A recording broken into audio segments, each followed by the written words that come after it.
When I overthink, it's like having two warring beings on each shoulder. Similar to a devil and an angel, but they're not inherently good or bad, just opposites. And these opposites are always pulling me two different ways. One is saying, do this, while the other is saying, don't do that. This isn't right, that doesn't make sense, no, that's stupid. And soon enough, it starts to sound like a catfight. A lot of hissing and screeching that jumbles into an incomprehensible mess that I cannot understand. That, in my experience, is overthinking. My outside is calm, but my inside is a war. Now let me put this analogy into a scenario. How many people have overthought an interaction they were going to have with someone? I know I have. I remember an incident that happened just this past January, actually, when I studied abroad in London. My classmates and I had the opportunity to visit 4 public relations agencies as part of our immersive curriculum experience. At each agency, there was a Q&A portion where we could ask about the inner workings of PR and even make ourselves stand out in the process. At one agency, my favorite one, in fact, I so badly wanted to make a good first impression on the employees that instead of using the time I had to get my questions answered, I began to overthink. Cue the quarreling cats. That question is dumb. Don't ask that. That question was already asked. You snooze, you lose. Sorry. That question's too basic. Think of something more intelligent. And on these cats went. There are 3 ways you can respond to stressful situations, which is exactly what this was. Fight, flight, or freeze. So what did I do? I froze. I became paralyzed and took no action at all. I asked not one single question. I still wonder, almost a year later, as a college graduate, still searching for a job in my field, what could have been? What would have happened if I just made the connections in the PR firms when they had the chance? And how many opportunities have I possibly missed because I didn't? This is what overthinking does. It hinders you from reaching your true potential. That's because when we overthink, our brains go just a little haywire. A study done at the University of Pennsylvania found that people whose brains used non-essential parts while learning how to play a game had a harder time becoming proficient in it. That is, they seemed to have trouble learning the task at hand because they were overthinking it. Now, I'm not a science person by any means, but this is what the science tells us. And if I can understand it, then so can you. So let me break it down. Bioengineer Daniel Bassett, the study's lead author, explained that the slow learners kept 2 cognitive control centers, the prefrontal cortex and the anterior cingulate cortex, active longer than participants who learn more quickly. These parts of the brain, which are normally used for devising and carrying out plans, high-level thinking, and problem solving, are helpful for tackling complex tasks, but can be hurdles to completing very basic ones. In other words, an overthinking brain simplifies complicated tasks, which is very helpful, but overcomplicates simple ones, which is not very helpful. So some things as simple and elementary as striking up a conversation with someone new or asking a question become so much more difficult than they need to be, all because you overthought what to do. With that being said, let me propose another scenario. How many people have overthought a task they had to do? Again, I definitely have.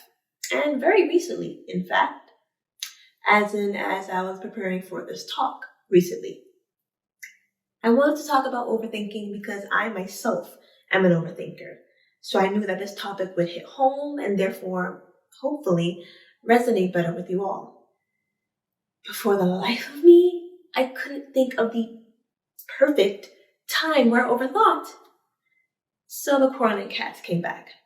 Where do we even start Don't talk about that time. That's dumb. That wasn't an instance of overthinking. Try again. Wait. Am I even an overthinker? So what did I do?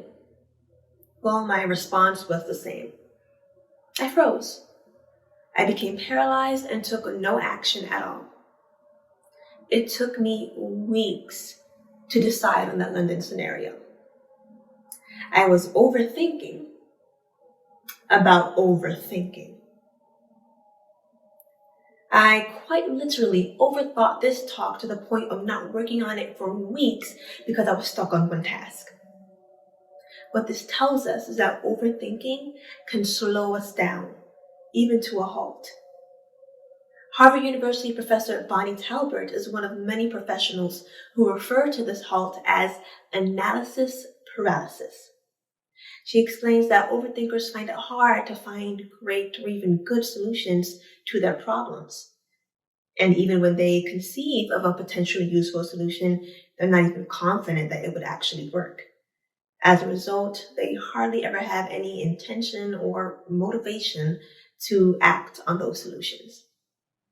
Now, when we set goals for ourselves, we are undoubtedly going to encounter hurdles along the way to accomplishing those goals. So some thought needs to be put into our course of action. However, when we overthink that course of action, we become our biggest hurdle. So stop overthinking. I know that's easier said than done. I'm fully aware. So here are 3 small baby step everyday actions that you can take until these actions become a habit. Or in other words, until they are a behavior pattern that becomes almost involuntary. Number 1, become aware of when you're overthinking. And once you become aware, don't think about what can go wrong, but what can go right. Then number 2, realize and come to terms with the fact that even if something does go wrong, it's okay. Stop striving for perfection because it does not exist. Give yourself some leeway and cut yourself some slack. And number 3, take a deep breath, take a step back from the situation, and try again later on. Now, these steps may sound a little abstract, but that's because they require a lot more mental action rather than physical action. They have to, because as the science informs us, overthinking affects the mind. So you need to get your mind out of the habit of overthinking first and foremost. Every time I begin to overthink, I apply these baby steps. That's why, even in the midst of a pandemic, during such uncertain and trying times, I'm able to remain motivated. I press on.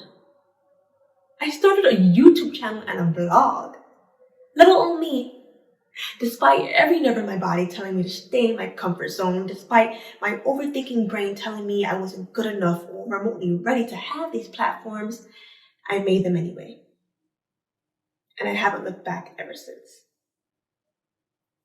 By implementing these steps into my life, I've never been more self-aware, more forgiving to myself, and more productive.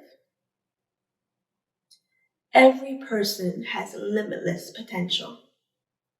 But how can that potential ever be reached if you overthink your next steps to the point of not doing anything at all?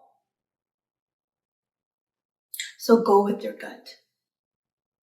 Follow your instincts. And once you do that, trust yourself to not overthink, but do. And see where your brilliant mind can take you.